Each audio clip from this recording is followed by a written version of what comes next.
주말이 다가왔다. 홍수가 휘몰아치고 처음에는 아무도 예상치 못했다. 이 슈퍼폭우가 1년 내내 내릴 줄은. 한 달 가까이 이어진 폭염 끝에 마침내 큰 비가 내리기 시작했다. 마트 입구에서 비를 피하던 사람들은 저마다 환호성을 질렀다. 비가 오니까 정말 좋네. 훨씬 시원해졌어. 나는 점점 거세지는 빗줄기를 보며 저절로 미간을 찌푸렸다. 비가 와서 기온이 많이 내려가긴 했지만 나는 빗물 공포증이 있다. 2년 전 어느 비 내리는 밤 운전 중 어둠 속에서 구조를 오며 죽을 뻔한 적이 있기 때문이다. 그 후로 물에 대한 트라우마가 생겨 비 오는 모습만 봐도 걱정이 앞선다. 일기예보를 확인해보니 오늘부터 계속해서 비가 내릴 예정이란다. 비 오는 날에는 밖으로 나가기 싫다. 일주일치 식량을 미리 사둬야겠다. 마트에 들어가 쇼핑을 시작했다. 우선 스테이크 10팩, 냉동 닭날개 5kg, 훈툰 5봉지, 탕위안 4봉지. 전부 내가 좋아하는 것들이다. 이 정도면 어떻게든 일주일은 버틸 수 있다.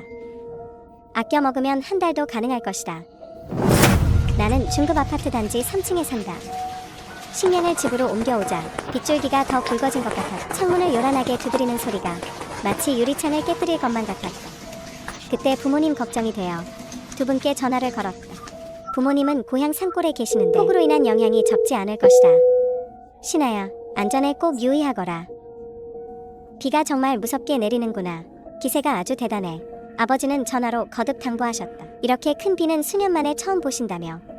아빠, 엄마랑 두 분이야말로 조심하세요. 저는 별일 없을 거예요. 당분간 외출도 안 할 거고요. 아버지는 알겠다고 연신 대답하시더니 물이 차오르면 꼭 높은 곳으로 피하라고 하셨다. 옥상으로 올라가. 아빠는 내가 비를 무서워하는 걸 그래서 아신다. 내게 몇 번이고 당부하셨다. 전화를 끊고 씻고 나서 바로 깊은 잠에 빠졌다. 자고 일어나니 벌써 다음날 아침이었다. 하지만 거센 비바람 소리는 여전했다. 빗줄기가 수많은 돌멩이처럼 창문을 두드렸다. 이 폭우가 밤새도록 쏟아진 것이다. 커튼을 걷어보니 비가 엄청나게 내리고 있었다. 게다가 물안개가 너무 자욱해서 단지 안의 모습조차 보이지 않았다. 그때 관리사무소에서 단톡방에 공지를 올렸다. 입주민 여러분 안녕하십니까? 현재 기상청에서 폭우 적색 경보를 발령했습니다. 모두 안전에 유의해 주시기 바랍니다. 가급적 외출을 삼가시고 반드시 문과 창문을 닫아 피해가 없도록 주의하십시오. 폭우 적색 경보란 3시간 이내 강우량이 100mm 이상일 때를 말한다. 이 정도 강우량은 정말 엄청난 수준이다. 입주민 단톡방이 시끌벅적했다. 하지만 다들 크게 당황하지는 않았다. 어떤 사람들은 농담조로 말했다. 며칠 더 내려도 상관없겠다고. 더 시원해서 좋다고. 사흘째가 되도록 비는 계속 내렸다. 단톡방에 너무 심하다는 불만이 올라오기 시작했다. 그저께부터 지금까지 비가 이렇게나 쏟아지다니. 차고에 벌써 물이 차기 시작했어요. 차고에 차 있는 분들은 빨리 빼세요. 비가 너무 많이 와서 장을 보러 갈 수가 없네요. 내일은 비가 그쳤으면 좋겠어요. 나는 대화에 참여하지 않았다. 미리 식료품을 많이 사둔 덕분에 당분간 먹을 것 걱정은 없었다. 비가 일주일이나 내릴 리 없다고 생각했다. 그런데 정말 일주일 동안 비가 내렸다. 매일 아침 일어날 때마다 빗줄기가 전혀 약해지지 않았음을 깨달았다. 창문은 벌써 흔들리고 있었고 틈새로 빗물이 꽤 많이 스며들었다. 슬슬 공포가 밀려오기 시작했다. 부모님이 안부를 묻는 전화를 여러 번 하셨다. 난 그저 괜찮다고 다 잘 있다고 말할 수밖에 없었다. 사실 기분이 전혀 좋지 않았다. 꼬박 7일 동안 낮이든 밤이든 비는 한 번도 그치지 않았다. 계속되는 폭우에 내가 사는 혜성시는 이미 실시간 검색어에 올랐다. 다른 도시들도 마찬가지로 계속 비가 오고 있지만 혜성시만큼 격렬하지는 않다. 일부러 관련 정보를 찾아보니 유럽과 동남아시아, 북미 등지에서도 지속적인 강우가 시작되었다는 것을 알게 되었다. 이건 너무 비정상적이다. 나는 본래 비를 무서워하는데 지금 머릿속에 잡생각이 많아진다. 나도 모르게 지구생물 대멸종 시기가 떠올랐다. 그때도 200만 년 동안 비가 내린 적이 있었지. 하지만 그 후 생태계가 급변하며 공룡이 부흥했다. 생각할수록 소름 돋는다. 이 비가 기후 대변동의 서막이 아니길 바랄 뿐이다. 비가 일주일 더 내린다면 도시는 아마 마비될 것이다. 그때 단톡방에 관리소 공지가 다시 올라왔다. 긴급 공지. 각동 1층 세대주는 즉시 가구를 대피시키십시오. 현재 단지 내 넓은 면적이 침수되어 빗물이 1층까지 차오를 가능성이 매우 높습니다. 이 공지가 올라오자 모든 사람이 패닉에 빠졌다. 1층이 잠길 정도라면 지하 주차장은 분명 이미 저수지가 되었을 것이다. 우리 단지 지형이 낮긴 해도 침수될 정도는 아닐 텐데 말도 안 돼. 단지에 배수가 안 되나? 일주일 내내 폭우가 쏟아졌으니 어디든 잠길 수 있지. 방금 소방서에 전화를 해봤는데 이미 연결이 되지 않는다. 모든 곳이 난장판이 되었다. 나도 모르게 가슴이 뛰고 불안해져. 물에 대한 나의 공포는 남다르다. 나는 정말 무섭다. 빗물이 내가 사는 3층까지 차오를까봐. 이때 문득 아버지가 하신 말씀이 생각났다. 물에 잠기면 무조건 높은 곳으로 가야 한다. 나는 곧장 이 건물의 31층으로 올라갔다. 2층에는 총 6세대가 있는데 그중 한 곳은 오랫동안 비어 있었다. 하지만 문은 이미 잠겨 있었다. 밀어보려고 시도했습니다. 그렇지 않으면 열 수 없었거든요. 하는 수 없이 터덜터덜 집으로 돌아왔습니다. 그날 밤은 한숨도 자지 못했습니다. 차 안에서 물에 빠지는 꿈을 계속 꿨거든요. 아침 7시에 소스라치게 놀랐겠습니다. 빗소리가 들리지 않더군요. 밖에는 비가 그쳐 있었습니다. 저는 기쁨을 감출 수 없었습니다. 재난이 끝난 걸까요? 지역 기상청의 공고를 뚫어지게 쳐다봤습니다. 공고에는 폭우가 이미 그쳤다고 적혀 있었습니다. 이제 안심해야 할 텐데. 하지만 인터넷을 확인해보니 전국 각지에서 여전히 많은 곳에 비가 내리고 있었습니다. 원래 건조한 기후였던 일부 지역들마저 모두 비가 내리고 있었습니다. 다시 국제 뉴스를 보니 심장이 두근거리기 시작했습니다. 인도 수도는 100년 만에 기록적인 폭우를 맞았고 드넓은 빈민가 지역이 침수되었습니다. 뉴욕의 모든 지하철역에 홍수가 들이닥쳐 심각한 사망사고가 발생했습니다. 이 뉴스들은 짙은 종말의 분위기를 풍겼습니다. 미간을 찌푸리며 창밖 하늘을 바라보았습니다. 비는 오지 않았지만 하늘은 여전히 답답할 만큼 흐렸습니다. 빗물에 대한 공포로 많은 생각이 들었습니다. 자꾸만 그 200만 년 동안 내린 비가 떠올랐죠. 잠시 생각한 끝에 마트에 가서 제대로 사재기를 하기로 결심했습니다. 그 길로 서둘러 마트로 향했습니다. 마트 안에는 사람이 꽤 많았지만 대부분 생필품을 조금씩 사고 있었습니다. 특별히 사재기를 하는 사람은 없었습니다. 다들 비가 이대로 그쳤다고 생각하는 듯했습니다. 저는 망설이지 않고 본격적으로 물건을 쓸어 담기 시작했습니다. 닭날개와 닭다리 60봉지, 소시지 60봉지, 압축 비스킷 40박스, 라면 3박스, 생수 3박스, 추가로 손전등도 사고 정전에 대비해 건전지와 보조 배터리도 챙겼죠. 마트 계산원이 그 모습을 보고 깜짝 놀라더군요. 저는 아랑곳하지 않고 용달을 불러 전부 집으로 옮겼습니다. 이 음식들을 아껴 먹기만 한다면 4개월은 버티는데 문제없다. 게다가 집에는 쌀 한 포대도 더 있다. 정전만 안 되면 꽤 오래 먹을 수 있을 것이라 곧이어 근처 약국에도 다녀왔다. 해열제 등 각종 예방약과 설사약 등의 의약품을 샀다. 하지만 이것만으로는 충분한 안정감을 느끼기에 부족했다. 내가 가장 두려운 건 침수되는 것이었다. 우리 집은 3층이라 너무 낮았다. 반드시 높은 곳으로 옮길 방법을 찾아야 했다. 문득 좋은 생각이 떠올랐다. 그래서 입주민 단톡방의 한 사람에게 개인 메시지를 보냈다. 그는 이동 31층 3105호의 주인이었다. 오랫동안 타지에서 생활하고 있어서 그의 집은 계속 임대 중인 상태였다. 나는 그에게 바로 집을 빌리겠다고 말했다.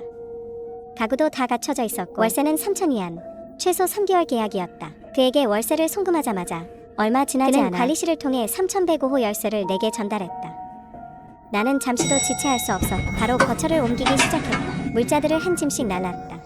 수없이 계단을 오르내리며 내 물건들을 전부 3105호로 옮겼다. 밤 9시가 되어서야 마침내 다 옮겼다. 기진맥진해서 쓰러질 것 같았지만 억지로 정신을 차리고 모든 문과 창문을 점검했다. 완전히 잠긴 것을 확인하고 나서야 안심했다. 이렇게 하니 31층에 숨어 방 안에 가득한 물자를 보니 안도감이 들었다. 겨우 숨을 돌리는데 창밖에서 갑자기 타닥타닥 소리가 들렸다. 가슴이 철렁 내려앉아 밖을 보니 다시 비가 내리고 있었다. 하늘 가득 먹구름이 소용돌이치며 마치 돼지를 삼키려는 악마처럼 공포감을 자아냈다. 빗줄기가 거세게 창문을 두드렸다. 더 강력한 폭우가 쏟아지기 시작했다.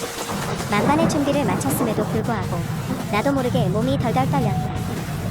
관리실에서 즉시 공지를 올렸다.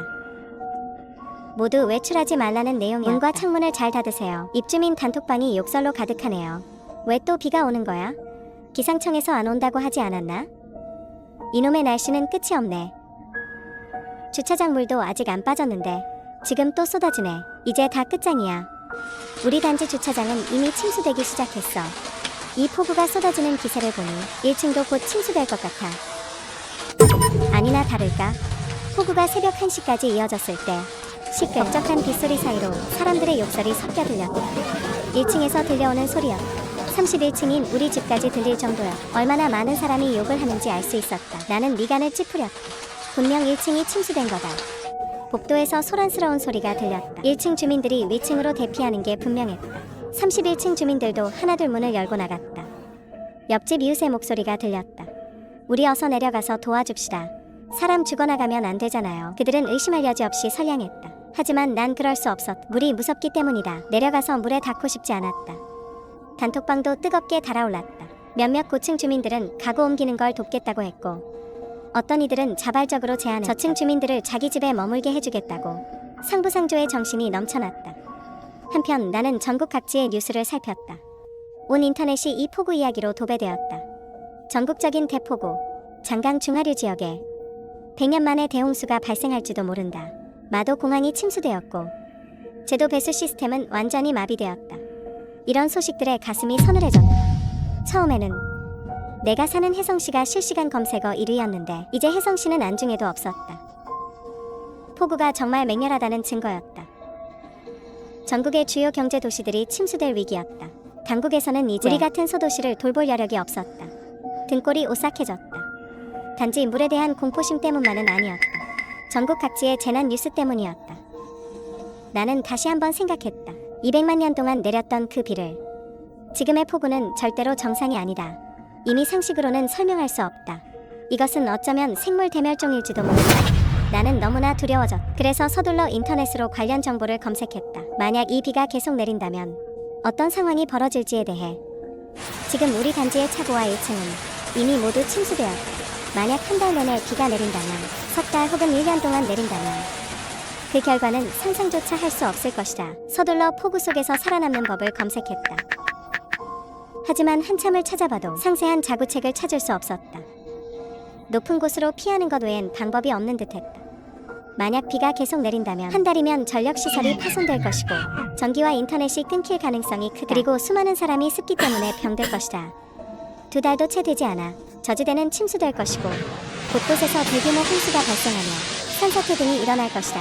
이어서 석 달째가 되면 소규모 기근이 시작될 것이고 곳곳에 굶어 죽는 사람들이 생길 것이다. 넉 달째가 되면 전염병이 유행하기 시작할 것이며 6개월이면 동식물이 대거 폐사하고 저지대는 홍수에 완전히 잠길 것이다. 1년도 채 되기 전에 고산지대와 높은 산을 제외하면 전 세계에서 육지를 볼 수 없을지도 모른다. 정말 끔찍한 일이다. 나는 꼬리에 꼬리를 무는 상상을 멈출 수 없었다. 만약 앞으로 몇 달 혹은 1년 동안 비가 온다면 나는 어떻게 해야 할까? 부모님은 어떻게 하실까? 나는 서둘러 부모님께 전화를 걸었다. 다행히 아직 신호가 잡혔다. 아버지는 걱정이 가득하셨다. 싱아야, 날씨가 너무 이상하구나. 나는 산으로 올라가기로 했다. 우리 해심산은 높이가 2000m나 되니까 숨을 수 있는 동굴도 있어요. 우리 아빠 평소엔 덜렁대시는데 이번엔 웬일로 산에 가시겠대요. 이번엔 정말 겁이 많이 나셨나봐요. 우리 마을 침수된 거 아니에요? 그저께 이미 침수됐단다. 산사태가 마을 절반을 휩쓸었어. 많은 사람이 목숨을 잃었어. 아빠의 목소리에는 울음이 섞여 있었다. 왜 진작 말씀 안 해주셨어요? 내가 걱정할까 봐 그랬지. 너희 쪽 사정도 좋지 않잖니? 뉴스를 봤는데 너희 샤오두커우 구의 많은 단지가 침수됐더라. 너 얼른 고층으로 피신하거라. 나는 이미 31층에 살고 있고 식량도 충분하다고 말했다. 아빠께 걱정하지 마시라고 했다. 아빠, 지금 바로 마을 사람들을 먹을 걸 챙겨서 빨리 하이싱산으로 가서 피하세요. 그래, 알았다. 싱아, 너도 기회를 봐서 하이싱산으로 오렴. 여기가 이 근처에서 제일 높은 산이야. 아무리 해도 여기까진 안 잠겨. 그 말에 눈이 번쩍 뜨였다. 맞아, 내가 왜 바보같이 있었지. 나도 아빠가 계신 곳으로 가야 해. 하이싱산에 올라가서 동굴 속으로 피하면 해발 2000m 높이라 홍수가 하늘을 찔러도 잠기지 않을 거야. 게다가 하이싱산은 관광지라 산 위까지 계단도 잘 되어 있고 정상과 중턱에 건물이 있어서 피신하기엔 최적의 장소다. 하지만 지금은 떠날 수가 없어. 사방이 다 침수되었으니까 배가 없으면 떠나는 건 불가능해. 게다가 내가 있는 이 건물 31층 높이가 100m는 넘어 31층까지 물이 차오르기는 힘들 거야. 진짜 몇 달 동안 비가 쏟아지지 않는 이상 나는 아빠를 안심시키며 당분간은 괜찮을 거라고 했다. 기회가 되면 나도 하이싱산으로 가겠다고. 전화를 끊고 나니 정신적으로 무척 피곤했다. 지나친 걱정과 공포에 머리가 어질어질했다. 나는 대충 무언가를 끓여 먹었다. 배를 채운 뒤 씻고 나서 바로 이불 속으로 들어갔다. 오늘 밤은 분명 평온하지 않을 것이다. 복도는 여전히 시끌벅적했다. 나는 정신이 막지 않아 소란스러운 소리를 들으면서도 의외로 금방 잠들었다. 다음 날 아침 악몽을 꾸다 깨어났다. 창밖에서 사나운 빗소리가 들려왔다. 빗소리는 마치 하늘의 포유 같았고 휘몰아치는 바람 소리와 함께 몰려와 창문을 세차게 두드려댔다. 거실로 나갔다가 깜짝 놀랐다. 거실에 이미 빗물이 고여 있었기 때문이다. 천장 한 구석에서 물이 새고 있었고 창문 틈새로도 빗물이 계속 스며들고 있었다. 이것이 고층의 단점이다. 폭풍우가 몰아칠 때는 최상층에 물이 안 새기는 어렵다. 다행히 이 집은 배수가 잘 되는 편이라 빗물이 너무 많이 고이지는 않겠지만 보는 것만으로도 마음이 심란했다. 그래서 나는 식량을 옮겼다. 전부 침실로 옮겨 놓았다. 젖어서 상하지 않게 하려고. 거실에 대해서는 신경 쓸 수도 없고 손 쓸 방법도 없었다. 단톡방 메시지를 확인해보니 이미 난장판이었다. 부모님 댁살이 전부 젖어버렸어요. 배고파 죽겠어요. 먹을 거 있는 집 있나요? 비싸게 살게요. 내 300만 위안짜리 집이 이렇게 침수되다니. 다행히 윗집 이웃이 우리 가족을 받아줬어요. 정말 감사합니다. 혼란과 비탄이 단톡방에 가득했다. 하지만 사람들은 여전히 서로 돕고 있었고 구조를 기다리고 있었다. 서로 돕는 그들의 모습을 보며 마음속 한구석에 불안감이 생겼다. 만약 이 폭우가 2달 동안 내린다면, 3달 동안 내린다면 그때도 사람들이 지금처럼 서로를 아껴줄까? 그때가 되어 식량이 부족해지고 집안이 습해지고 환자가 속출하면 이 건물 전체가 아마 연옥이 되겠지. 이런 생각을 하는 내가 이기적이고 부도덕하다는 건 알지만 하지만 정말 두렵다. 인간 본성의 어두운 면이 폭발할까 봐 두렵다. 그래서 얼른 다시 거실로 나갔다. 빗물을 밟으며 문이 다 잠겼는지 확인했다. 곧이어 커다란 수납장을 옮겨와 문을 꽉 막고서야 안심이 되었다. 누군가 문을 두드린다면 아무 소리도 안 내고 죽은 척 해야지. 어차피 이 집은 계속 임대 상태였으니까 내가 이사 온 걸 아무도 모를 것이라. 3일 내내 정전될 때까지 아무도 문을 두드리지 않았다. 31층에 이미 사람들이 깨웠지만 다들 남의 집으로 대피해 들어갔다.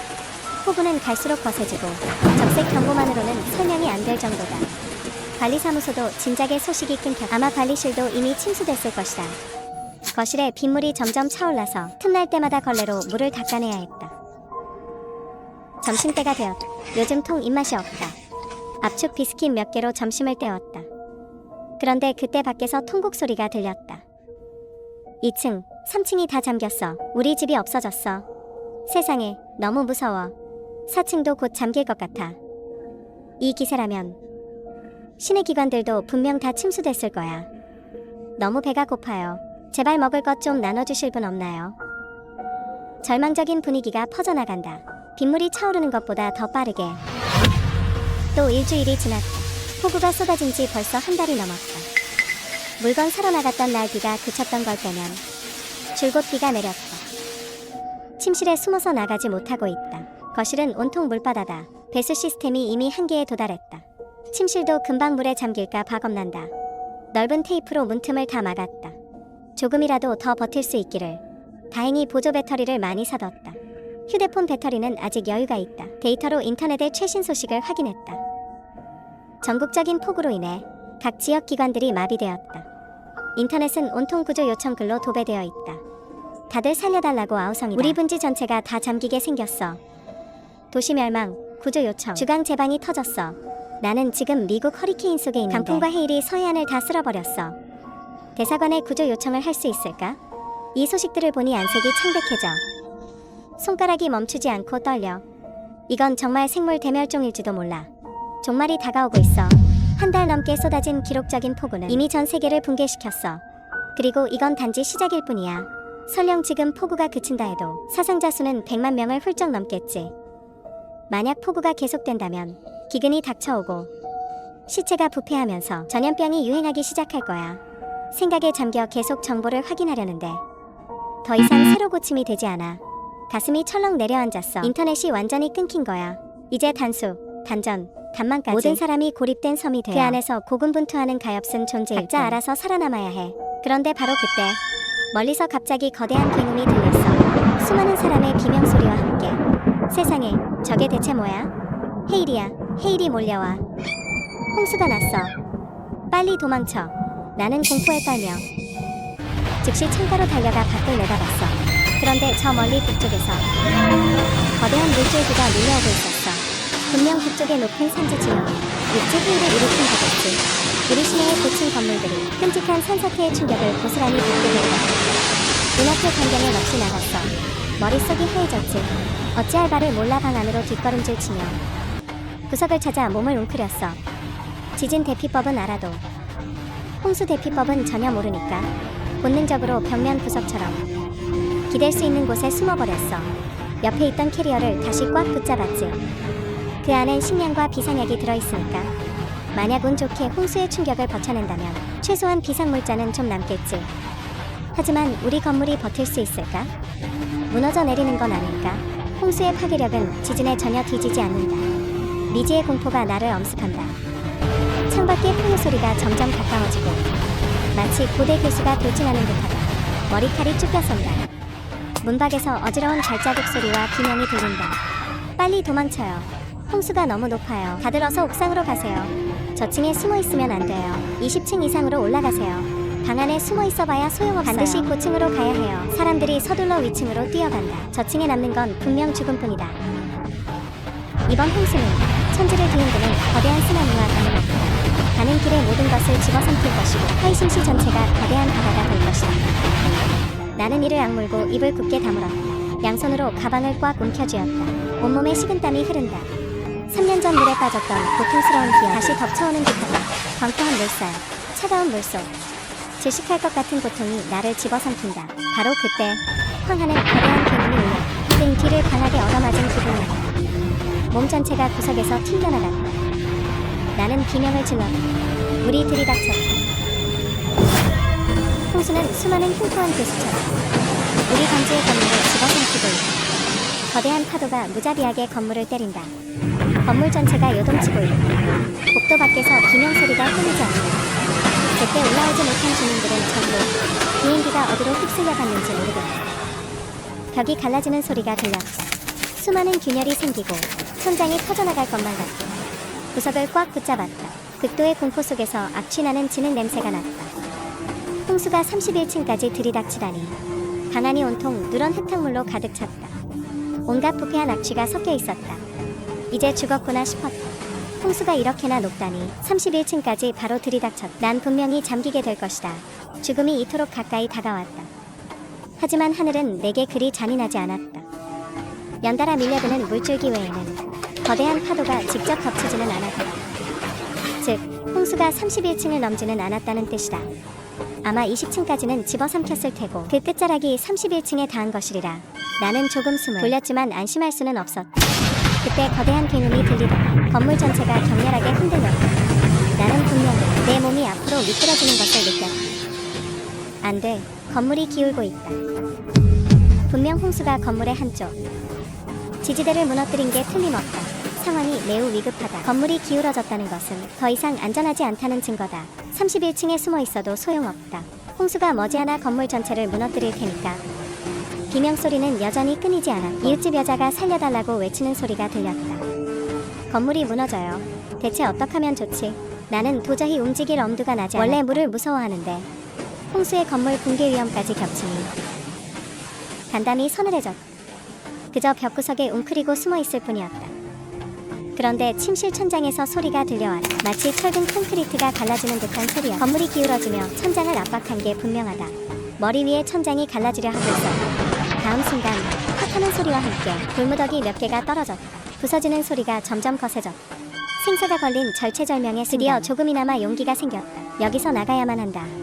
도박을 할 수는 없다. 만약 천장 전체가 무너져 내린다면 여기에 갇히게 될 것이고 어쩌면 그 자리에서 목숨을 잃을 수도 있다. 내 물자들은 다 침실에 있지만 하지만 지금 이 순간에는 나는 곁에 있던 여행 가방을 들고 밖으로 뛸 수밖에 없었다. 방문을 나서자마자 침실 천장이 무너져 내렸고 침대를 납작하게 짓눌러 버렸다. 나는 가슴을 쓸어내리며 거실을 보았지만 거실 천장마저 갈라져 있는 것을 발견했다.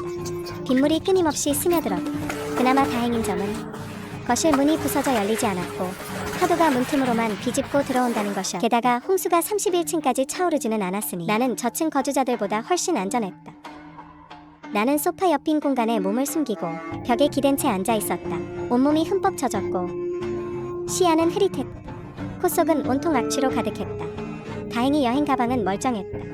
이것이 내가 유일하게 챙겨 나올 수 있었던 물자였다. 가방 안에는 간단한 음식과 물, 그리고 약간의 약이 들어있었다. 일부러 그것들을 챙긴 게 아니라 그것밖에 챙길 수 없었을 뿐이다. 다른 건 아무것도 가져올 수 없었. 갑자기 어디선가 귀를 찌르는 듯한 콧발음이 들리더니 건물이 다시 몇 도 더 기울어졌다. 천장이 갈라지고 가구 곁에서 나는 무력하게 천장을 응시했다. 순식간에 거실 천장의 절반이 완전히 뚫려버렸다. 머리 위로는 칠흑 같은 하늘과 폭우가 쏟아졌고 마치 악마의 거대한 입가 같다. 나는 그런 하늘을 똑바로 바라볼 엄두가 나지 않아 숨이 턱 막혀왔다. 나는 시선을 돌릴 수밖에 없었다. 고개를 돌리자 발코니 밖의 세상이 보였다. 정말이지 끔찍한 광경이었다. 거대한 홍수가 포효하며 부딪히고 지나가는 길의 모든 것이 휩쓸려 사라졌다. 수많은 건물과 나무 그리고 시신들을 그렇게 계속 남쪽으로 내달렸다. 얼마나 많은 생명을 앗아갔을지 가늠도 안 된 이 절망적인 광경에 내 정신은 무너져 내렸다. 3년 전 익사할 뻔했던 악몽이 끝없이 되살아났다. 분명 숨을 쉴 수 있는데도 숨이 쉬어지지 않는 기분이었다. 나는 죽음을 떠올렸다. 대자연의 재난 앞에 선 인간은 얼마나 나약한 존재인가. 난 분명 살지 못할 거야. 3년 전의 악몽을 이겨낼 수도 이 기울어진 건물에서 벗어날 수도 없으니까 부디 부모님만은 살아남으시길. 해심선에 가셨으니 안전하시겠지. 침수될 리는 없을 거야. 그렇게 생각하니 마음에 비로소 위안이 생겼다. 나는 숨을 크게 들이마시고 용기를 내어 천장 너머 하늘을 보았다. 어라, 갑자기 뭔가 이상했다. 놀랍게도 발견한 것은 지금 하늘에 무언가 빠진 듯한 기분이었다. 지금 이 순간 하늘에는 내가 가장 두려워하는 비가 내려야 하는데 하지만 자세히 보니 놀랍게도 비가 오지 않고 있었다. 하늘은 온통 하얗기만 했고 폭우가 거짓말처럼 멈췄다. 비가 그쳤어. 빨리 봐. 비가 그쳤다는 항의의 외침이 옆집에서 들려왔고 곧이어 온 건물로 퍼져나갔다. 나는 몸을 일으켜 보았다. 건물은 비록 기울었지만 어느 정도 안정을 찾은 듯했다. 홍수의 가장 거센 충격도 지나갔기에 건물은 무너지지 않고 버텨냈다. 이제 괜찮아. 다 괜찮아. 우리 살았어. 부사일생으로 살아남은 이웃들의 목소리에는 기쁨이 넘쳐 흘렀고 서로를 격려했다. 31층이 가장 높았기에 방마다 아래층에서 대피해온 입주민들이 많았다. 우리 31층은 북적거렸고 나는 생각했다. 주변에 아직 이렇게 많은 사람이 살아있었구나. 그 순간 나도 모르게 동화되어 눈물이 걷잡을 수 없이 쏟아졌다. 살고 싶다는 갈망이 다시 강렬해졌다. 반드시 해성산으로 가야 해. 지금 이곳은 절대 안전하지 않다. 비가 잠시 그치는 일은 전에도 있었고 그건 그저 하늘이 잠시 숨을 고르는 것뿐이니까. 나는 이곳을 떠나야만 한다. 그리고 깨달았다. 더 이상 혼자 숨어 지낼 수는 없다는 것을. 숨어서 구차하게 며칠을 더 연명하든 결국 이곳을 벗어날 수는 없다. 사람들의 집단적인 힘에 의지해야만 한다. 바로 그때 문 밖에서 갑자기 울음소리가 들려왔다. 혹시 해열제 있으신가요? 제 아이가 이틀째 고열이에요. 지금은 상태가 더 심해졌어요. 누군가 집집마다 문을 두드리며 도움을 구하고 있었다. 31층 복도가 소란스러워졌다. 많은 사람이 확인하러 밖으로 나갔다. 저는 의사입니다. 원래 집에 약이 있었는데 방금 홍수에 휩쓸려 떠내려갔어요. 방금 홍수물을 몇 모금 마셨더니 배가 너무 심하게 아파요. 누구 진통제 있으신가요? 제게 쌀이 좀 있어요. 다들 조금씩이라도 나누어 드세요. 사람들은 한데 모여 여전히 서로 돕고 살기를 바랐다. 하지만 능력에는 한계가 있었다. 이런 재난 앞에서 개인의 힘은 너무나 미약했다. 다시 폭우가 쏟아지기 시작하면 인간성의 어두운 면 따위는 허상일 뿐이다. 우리는 반드시 힘을 합쳐 살아남아야 한다. 여기 약이 있습니다. 누구 약 필요하신 분 있나요? 나는 문을 열고 나갔다. 사람들이 깜짝 놀라 나를 쳐다보았다. 그들은 아마 생각지도 못했을 것이다. 이 방 안에 사람이 있을 줄은. 나는 약이 든 방수 상자를 품에 안았다. 상자 안에는 상비약들이 거의 다 있었다. 저희의 위급한 상황을 도와주셔서 정말 감사합니다. 아이를 아는 여인은 기쁨의 눈물을 흘렸다. 곁에 있던 키가 크고 온화한 인상의 남자가 입을 열었다. 약이 있다면 다행이네요. 제가 먼저 아이에게 약을 먹이겠습니다. 나는 그를 바라보았다. 그는 미소 지으며 전 인민병원 의사입니다. 라고 했다. 새벽부터 당신 옆집인 3106호에 살고 있었어요. 약을 나눠주셔서 감사합니다. 나는 고개를 끄덕이며 내 이름은 묘혜성이라고 했다. 이런 상황에서는 이기적이든 위대하든 간에 그저 살고 싶을 뿐이다. 우리 모두 살아야 합니다. 그래서 나는 모두를 향해 입을 열었다. 우리는 여기서 떠나야 해요. 폭우는 분명 다시 내릴 겁니다. 그칠 거라고 요행을 바랄 순 없어요. 사람들의 안색이 변했다. 이미 많은 사람이 짐작하고 있었던 것 같다. 폭우가 분명 다시 내릴 것이라는 다만 걸. 아무도 입 밖으로 내뱉지 않았을 뿐이다. 링천도 정말 도박을 할 순 없다며 찬성했다. 랴오하이싱, 당신은 어떤 생각인가요? 배를 구해 동남쪽 외곽의 하이싱산으로 가야 합니다. 폭우가 잠시 멈춘 틈을 타서 물살이 완만할 때 우리는 하이싱산에 도착할 기회가 있습니다. 사람들은 서로의 눈치를 찬성하는 쪽도 망설이는 쪽도 있었다. 20km가 넘는데 만약 가는 도중에 다시 폭우가 쏟아지면 어떡하죠? 링천은 잠시 생각하더니 말했다. 지금 건물은 이미 기울어진 상태입니다. 만약 다시 폭우가 내리고 홍수가 급격히 불어나면 건물은 반드시 무너질 겁니다. 우리 식량도 이미 부족해요. 계속 건물 안에 숨어 있을 수 있다 해도 결국엔 산채로 굶어 죽게 될 겁니다. 차라리 승부를 걸어보는 게 낫습니다. 링천은 이때 상황의 득실을 명확히 분석했다. 그는 나와 생각이 일치했다. 그때 한 건장한 남자가 앞으로 나섰다. 저는 수상 스포츠 선수입니다. 배만 있다면 제가 키를 잡을 수 있습니다. 이제 남은 유일한 문제는 배뿐이었다. 한 청년도 자신의 생각을 말했다. 우리는 북쪽에 있고 상류에 조선소가 있습니다. 홍수가 그쪽에서 밀려왔으니 배 몇 척이 떠내려왔을 겁니다. 건물 북쪽에 분명 배가 있을 거예요. 아니나 다를까 우리는 건물의 북향 발코니에서 건물에 정박해 있는 요트 한 척을 발견했다. 게다가 꽤 온전해 보였고 파손된 곳도 없었다. 그리하여 모두 즉시 출발하기로 결정했다. 하이싱산에 함께 가고 싶은 사람들은 차례대로 배에 올라탔다. 끝내 떠나기를 두려워하는 이웃들도 있었다. 구조를 기다리며 계속 남기로 결정한 배는 순조롭게 앞으로 나아갔다. 물을 제일 무서워하는 나는 배 한 구석에 웅크리고 있었다. 불안한 마음으로 눈앞에는 끝도 없이 펼쳐진 황토물뿐이었다. 도시 전체가 침수되었다. 보고 있자니 소름이 돋았다. 링천이 다가와 걱정스레 무슨 일이냐고 물었다. 어디 아픈 거야? 억지로 안심시키려는 듯 미소를 지으며 괜찮다고 했다. 그냥 멀미가 좀 나서 그래. 그런데 바로 그 순간 하늘을 울리는 천둥 소리와 번개가 허공을 가르고 먹구름은 광풍에 휩쓸려 소용돌이쳤다. 우리가 반응하기도 전에 폭우가 배 위로 쏟아졌다. 사정없이 얼굴을 때려댔다. 빨리 홍수가 닥치기 전에 속도를 높여 제발 홍수가 오지 않기를 마음속으로 빌었다. 안타깝게도 하늘은 들어주지 않았다. 얼마 지나지 않아 북쪽에서 굉음이 들려왔다. 홍수가 몰려오고 있었다. 정말로 닥쳐온 것이다. 배의 속도로는 홍수를 이길 수 없었다. 거대한 파도가 순식간에 우리를 집어삼킬 듯 덮쳐왔다. 첫 번째 파도가 우리를 향해 밀려왔다. 우리 배는 홍수에 사정없이 부딪혔다. 몸이 붕 떠서 날아가는 기분이었다. 그때 곁에 있던 링천이 나를 꽉 붙잡았다. 나 꽉 잡아, 놓지 마. 눈물이 걷잡을 수 없이 흘러내렸다. 정신 차려, 마음 단단히 먹어. 그리고 두 번째 파도가 다시 무정하게 우리를 덮었다. 나는 그대로 정신을 잃고 말았다. 의식을 잃었다. 눈앞이 캄캄해졌다. 나 어디지? 죽은 건가? 그런데 귓가에 계속해서 남자의 목소리가 들렸다. 깨어나세요. 저기요, 정신 좀 차려보세요. 나는 눈을 떴다. 링천이 걱정스러운 얼굴로 나를 바라보고 있었다. 저기요, 아가씨, 드디어 깨어났군요. 방금 마트 입구에서 쓰러지셨어요. 마트라고? 나는 깜짝 놀랐다. 서둘러 주위를 둘러보았다. 나는 정말 마트 입구에 있었다. 분명 배 위에 있지 않았나? 설마 하며 바로 휴. 대폰을 꺼내 날짜를 확인했다. 세상에, 폭우가 시작된 첫날로 돌아왔다. 그렇다면 방금 겪은 일련의 폭우와 홍수가 전부 꿈이었단 말인가? 링천은 멍하니 있는 나를 보더니 내가 어떻게 쓰러졌었는지 설명했다. 알고 보니 오랫동안 폭염이 이어지다가 드디어 비가 내리기 시작한 것이었다. 그는 방금까지 비가 와서 다행이라며 감탄했는데 옆에 있던 내가 갑자기 쓰러졌다고 했다. 아마도 더위 때문에 걸린 일사병인 모양이었다.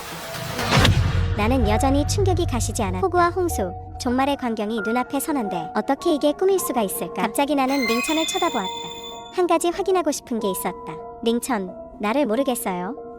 링천은 당황한 기색으로 말했다. 우리 전에 만난 적 있나요? 제 이름이 링천인 건 어떻게 아셨죠? 당신은 인민병원 의사고 하이싱 아파트 A동 3106호에 살잖아요. 맞죠? 네, 그걸 어떻게 다 아세요? 우리 아는 사이인가요? 맞아, 꿈속의 정보가 정확해. 방금 겪은 건 절대 단순한 꿈이 아니야. 어쩌면 예지몽이었을지도 모른다. 나는 긴장하며 링천의 팔을 꽉 잡고 진지하게 말했다. 지금부터 내가 하는 말 미쳤다고 생각할지도 모르지만 제발 나를 믿어줘요. 준비할 시간이 얼마 남지 않았어요. 어서 빨리 움직여야 해요. 이번엔 반드시 살아남겠어.